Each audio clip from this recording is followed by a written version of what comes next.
घुग्गुसजवळील बेलसनी येथील Mahamaya infra developers private limited कंपनीने स्थानिकांचा रोजगार अचानक बंद केल्याच्या निषेधार्थ शेतकरी मजूर आणि ग्रामस्थांनी कंपनीच्या मुख्य प्रवेशद्वारावर मोर्चा काढत आपल्या हक्काच्या पदाची जोरदार विचारणा केली। बेलसनी, मुरसा आणि म्हातारदेवी परिसरातील शेकडो शेतकरी मजूर, युवक आणि महिला आंदोलनात सहभागी झाले होते। आंदोलकांनी कंपनी विरोधात घोषणाबाजी करत स्थानिकांना तात्काळ रोजगार द्यावा अशी मागणी केली। कंपनीने कोणतीही पूर्वसूचना न देता रोजगार बंद केल्यामुळे अनेक कुटुंबांवर आर्थिक संकट ओढवल्याचा आरोप आंदोलनकर्त्यांनी केलाय। माझं म्हणणं एवढंच आहे, हे कंपनी बंद करण्यात का मुळे आली, कशामुळे आली तुम्ही आम्हाला सांगा। आमचे घरवाले याच्या पुढे कंपनीत काम करत होते, पण आज आम्हाला अशी वेळ आली आहे की आम्ही बेरोजगार आहोत। आमच्यापाशी ना जमीन आहे ना जायदाद आहे, आम्ही फक्त गरीब आहे आणि आम्हाला एक आस आहे ह्या कंपनीची की आमच्या घरचे काम करा आणि आम्ही पोट भरू। आमच्यापाशी नाही कुणाचा आधार नाही आस। तुम्ही ही कंपनी बंद करण्याचं कारण का आहे, याच्यात तुम्हाला काय दिक्कत आहे कंपनी पासून, हे आम्हाला तुमच्याकडून विचारणे आहे आणि तुमच्यापासून आम्हाला हा प्रश्न घेणे आहे। प्रत्येक गावली कंपनी आहे, तुम्ही तिथं का नाही बंद करू शकत? तिथं डस्ट आहे, तिथं का नाही करत? आणि इथंच हा कंपनी म्हणजे तुम्ही का असे करून राहिले? गौरव गोने बेलसनीतला रहिवासी आहे। माझ्या गावला ही महामाया कंपनी आहे। गेल्या 2 वर्षापासून माझ्या गावचे, बेलसनीचे, मुरसाचे, शेनगावचे, म्हातारदेवी आणि घुग्गुसचे इथले सगळे मिळून एकूण 700 परिवारातले लोक इथं काम करत होते। काल काही सूचना न देता कंपनीने कामगारांना इथून काढून टाकले आहे। ते कामगार सगळे हातावर आणून पानावर खाणारे सगळे जे होते, 2 वर्षापासून काम करत होते। त्याच्यानंतर कोणी गाडी घेतली, कोणी मुलाला बाहेर शिकायला पाठवलं। या कंपनीच्या भरोशावर त्यांचं घर होतं, मुलाचं शिक्षण होतं। त्याच्यानंतर कंपनीने दुपारी 3 वाजता येऊन कामगारांना सांगलं की कंपनी बंद होणार आहे, उद्यापासून तुम्ही यायचं नाही। पूर्वसूचना न काही देता सगळ्या कामगारांना बेरोजगार केलं एका क्षणामध्ये। आम्ही यासाठी इथं सगळे आज 400-500 लोक इथं जमा झालो आहोत कंपनीला जाब विचारण्यासाठी की तुम्ही पूर्वसूचना न देता आम्हाला या कामगार लोकांना कसं काबा खाली केलं, कोणत्या कारणानं खाली केलं, हे आम्ही विचारायला आलो। आणि जर आम्हाला बरोबर उत्तर नाही भेटल्यास आम्ही कंपनीसमोर आंदोलन करील आणि कंपनी का म्हणून बंद केली आहे याच्यासाठी सरकारकडे निवेदन करील।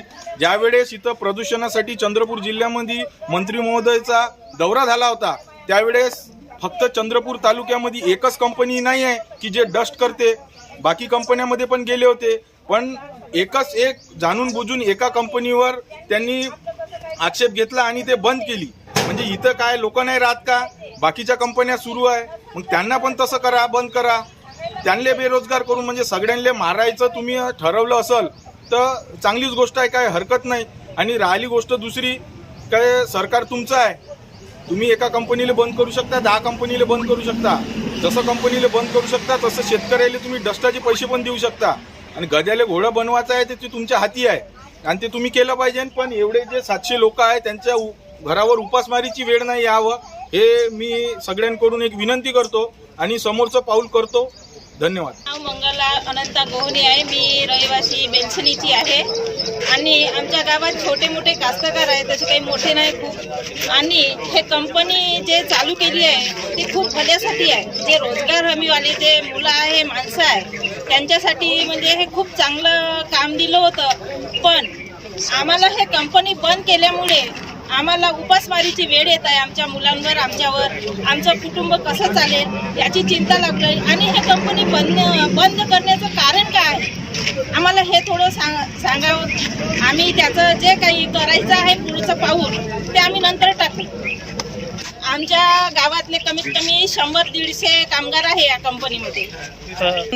अचानक बंद म्हणजे दुसरी वेळ होई बंद करण्याची, कारण काय आहे हे माहीत करा, त्याच्यानंतर आम्ही काय करायचं ते करू। शेतीची नुकसानची भरपाई तर पाहिजेच, कारण ते शेतीचं नुकसान होतच आहे। पानी का गैरवाजिब यूज, ये इस तरीके से उन्होंने लिखा, पानी का मतलब बराबर स्प्रिंकलिंग नहीं होना, ये सब चीज़ें हैं, ये उन्होंने हमें आरोप लगाए हैं। पर हमारे स्प्रिंकलर्स चालू हैं, डस्ट कंट्रोल के लिए बराबर हमने कंक्रीटिंग रोड बनाना चालू कर दिए। हमारी लगभग 1.5 किलोमीटर के ऊपर हमने अंदर कंक्रीट रोड कर दी हैं और लगातार हमारी कंक्रीट रोड बन रही हैं।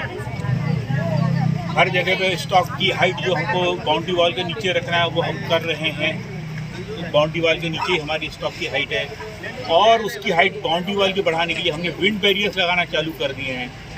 विंड बैरियर्स भी हमने 24 फीट हाइट तक ले गए हैं कि जो भी गांव की तरफ में धूल ना जाए उसकी हम लगातार हमारे इंस्टॉलेशन का काम चालू है। तो वो भी हम बहुत जल्दी कर देंगे। आगे और रोड का भी 1 किलोमीटर रोड और जोड़ने का है, वो भी इस साल तक हम लोग जैसे मानसून खत्म हो जाएगी हम तेजी से बढ़ के वो भी करेंगे।